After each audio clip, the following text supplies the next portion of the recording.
La game t'a sorti à ici, m'était venu ici, m't'a sorti un bas coup de balle, zam qui t'a tiré. Tellement balle a tiré. Même chance pour ma tête, je pas entré, m'était qu'à mourir.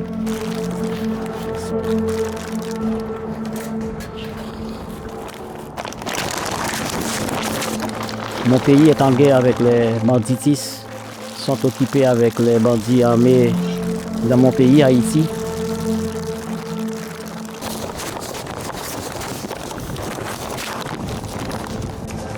Moi, je viens ici pour travailler, pour occuper ma famille parce que le pays n'est pas bon. Le pays n'est pas bon, pas de moyens.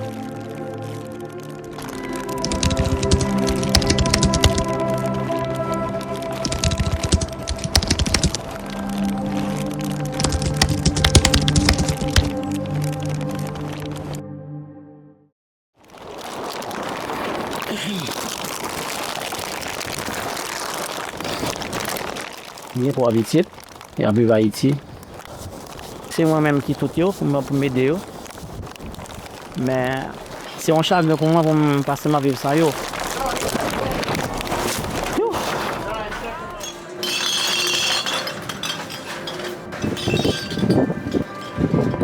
Shuriken's mission is to serve canners, informal recyclers. These are the folks who collect and redeem the deposit-marked containers in New York that other people just throw away. We receive the materials that canners collect out on the street. We pay them cash for it, and we sort and stage it and return it to the distributors who have the legal onus here in New York to collect the material from us and pay us for that labor. Canners work within a legal framework that was created by something called the New York Returnable Containers Act, or Bottle Bill, in 1982, that placed a 5-cent cash deposit value on certain beverage containers, originally just soda and beer. That deposit hasn't risen in all that time, in over 40 years. Okay,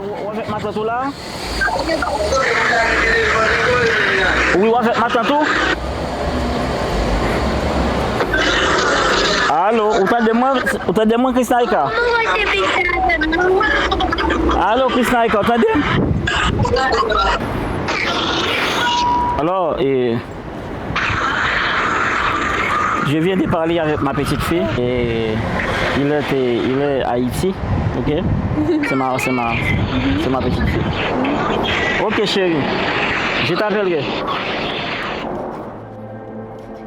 J'aime toujours sauter pour petite madame parce que je me quitte seul.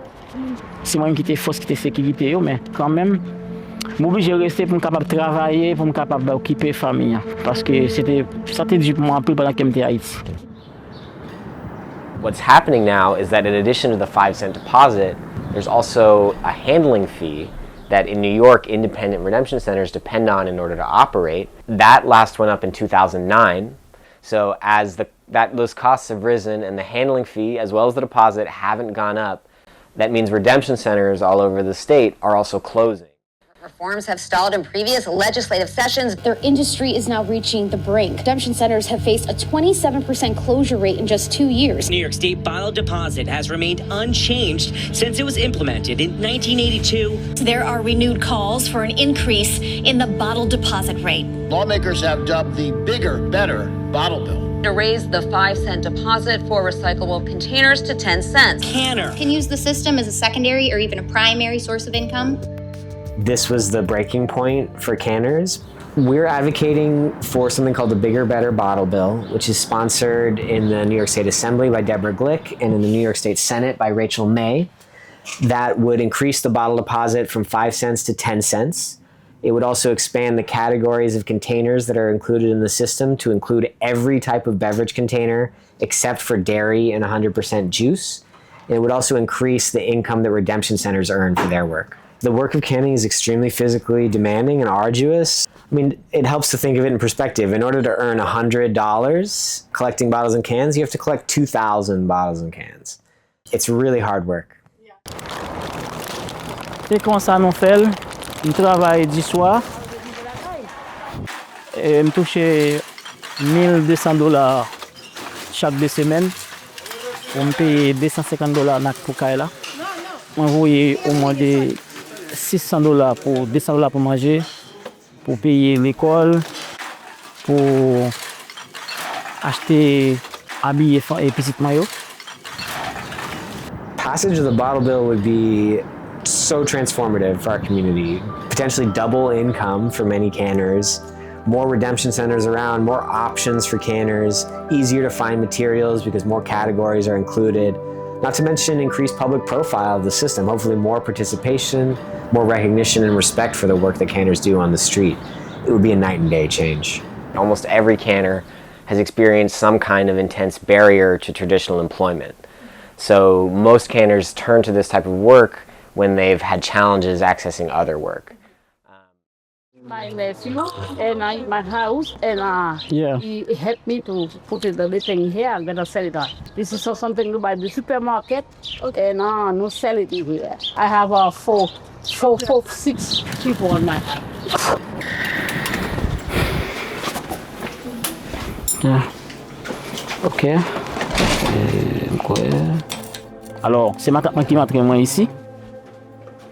Et nous avons été calgoué, tu as pas fait. Tu as campé, n'était pas vu haïtien était ici. Mais quand même, moi, j'aimerais supporter, moi, mais. Ça veut faire me baguette en mal en cours anglais pour m'apprendre. Et ça fait moi, j'ai toujours été à parler créole. There are lots of explanations, let's say, for why it's hard to enact sustainability policy in New York or the country at large. But I would say generally it has to do with the financial interests that are invested in the status quo. So for example, Coke and Pepsi spend a lot of money lobbying to make sure the bottle bill does not get expanded. So I would say the beverage companies are the biggest obstacle.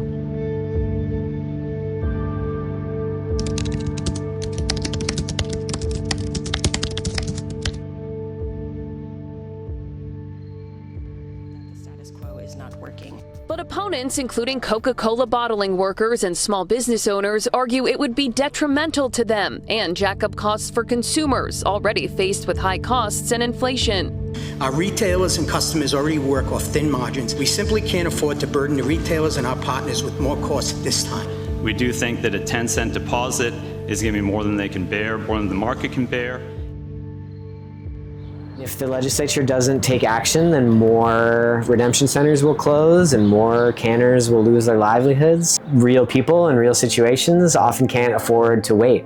So every delay that the legislature indulges in means more people losing their livelihoods. And that's just going to continue until they take action.